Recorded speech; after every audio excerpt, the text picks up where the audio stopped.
last video, guys.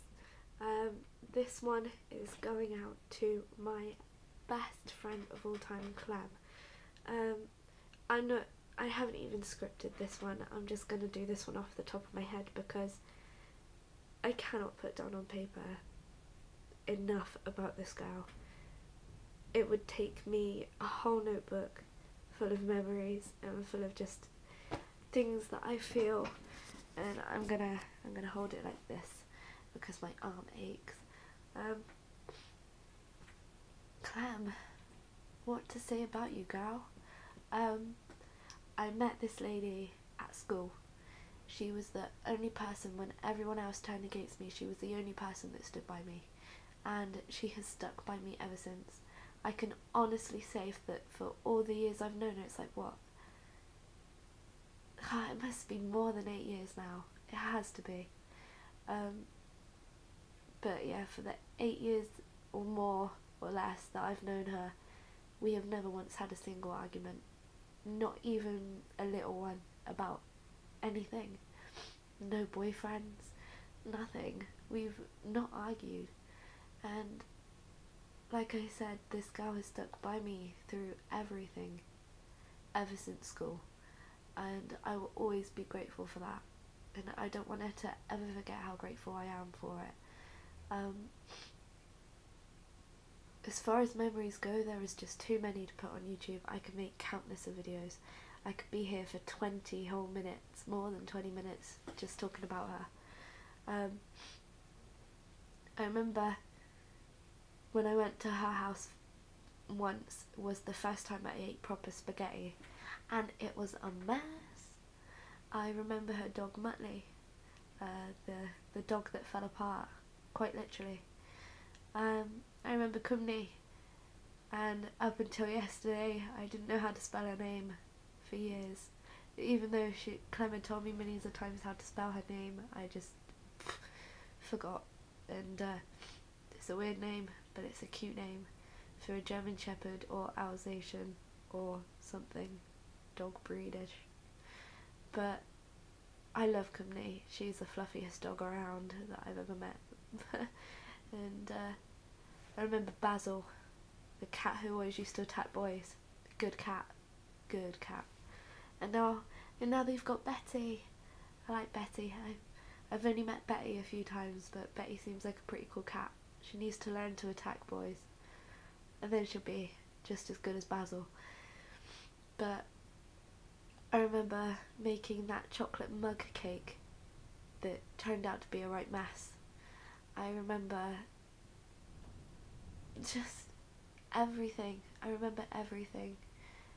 I remember going on holiday with her the first time ever, meeting Shannon and Sean and whoever that boy was that I thought was really hot at the time, but actually wasn't.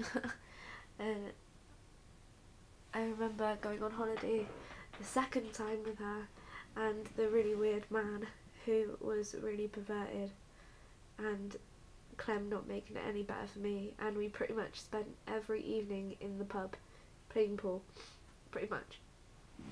Although Clem's always been the smart one, I've always been the really dumb one that has to ask her questions all the time, and personally I wouldn't have it any other way. I'm sure Clem would, but I wouldn't. I remember the first time I played pool was with Clem.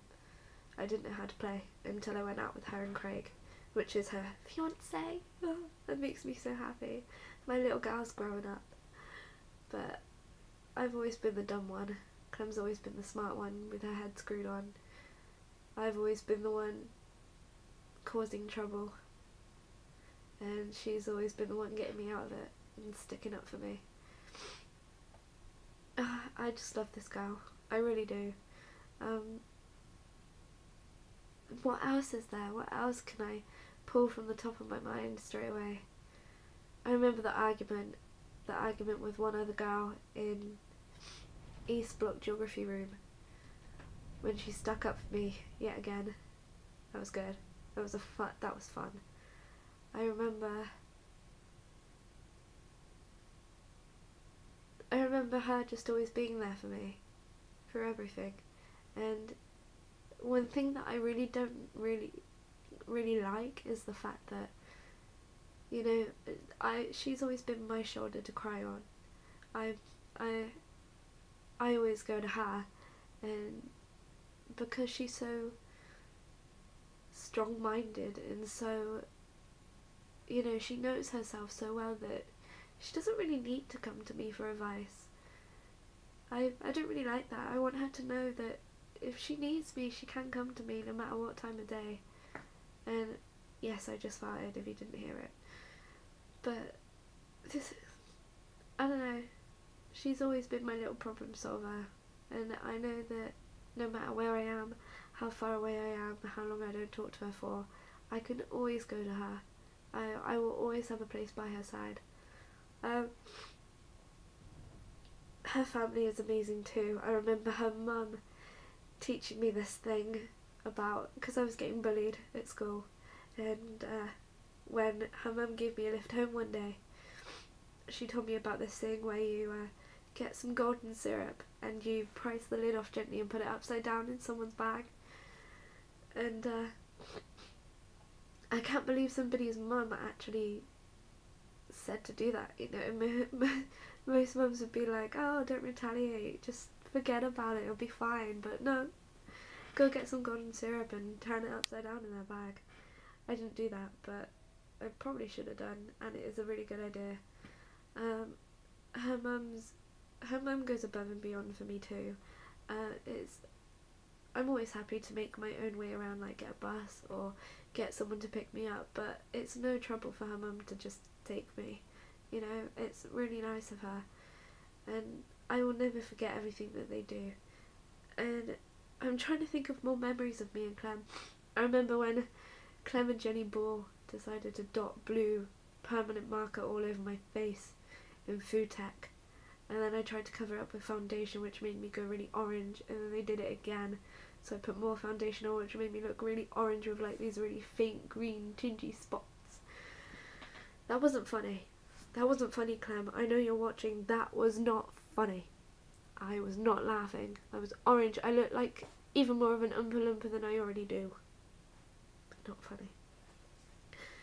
I remember calling her a knob in food tech, and then the teacher saying that she's not a knob, and I was like, really? Yes, she is.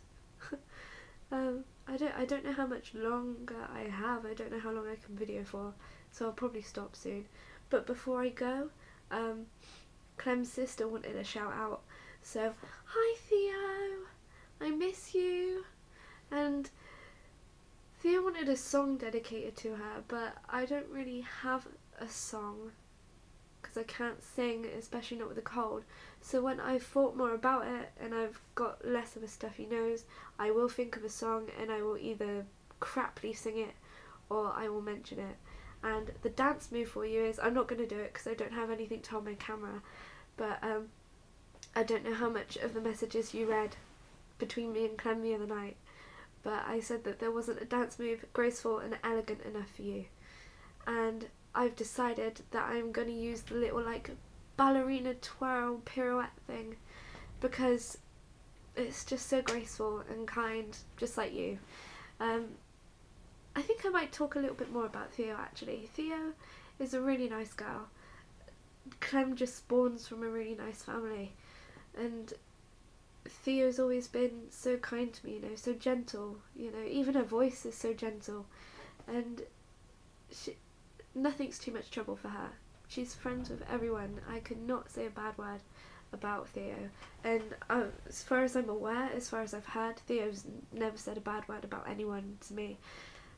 In my eyes, I think Theo is an angel, but I'm pretty sure Clem knows that she's not, and, you know, out of the two, Clem is the evil one, but she's lovely at the same time. I just know that Clem's really filthy because I bring it out of her. I probably corrupted the poor girl. Actually, I don't know if she corrupted me or if I corrupted her. But I remember going through my emo goth patch with Clem. I remember her turning into a chav, which she still is, but I still love her nonetheless. And I remember, I can't believe I forgot, I remember, I will never ever ever forget this, and I miss it so much. when we used to go into places like New Look or Peacocks or something and just try on loads of hideous clothes that actually ended up looking really good?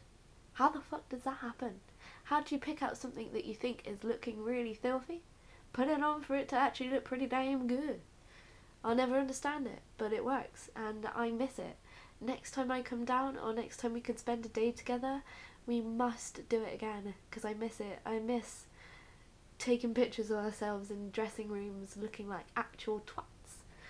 I miss it. But yes, I am going to get off of this right now, and there are many more memories up here of you, Clem, and your family, and your amazing dog, and your dad. I didn't give a shout out to your dad. Hey dad, hey mum, hey everybody, hey dog, hey Gunny, hey Betty, hey everybody. Your dad's cool too. Your dad makes me laugh and he doesn't have to do anything. I've never really spoken that much to your dad, but I cried when I found out he had a heart attack. I was really gutted and really shocked. But yeah, we must meet again soon, and we must go trying on clothes shopping. But yeah, I love you, Clem, and I love you, Clem's family. Much love to all of you, and I will see you all hopefully pretty damn soon. Keep yourself safe. I can't find my off button. There it is. But yes, keep yourself safe, and I will write you something. I will write Clem something full of memories that I remember. Another memory I have is when we were having exams and we would always write notes to each other. I still have them somewhere. In one of these drawers I still have them. I'll read them out sometime, maybe. Another trip down memory lane thing. But yeah, I remember writing each other notes and it was fun.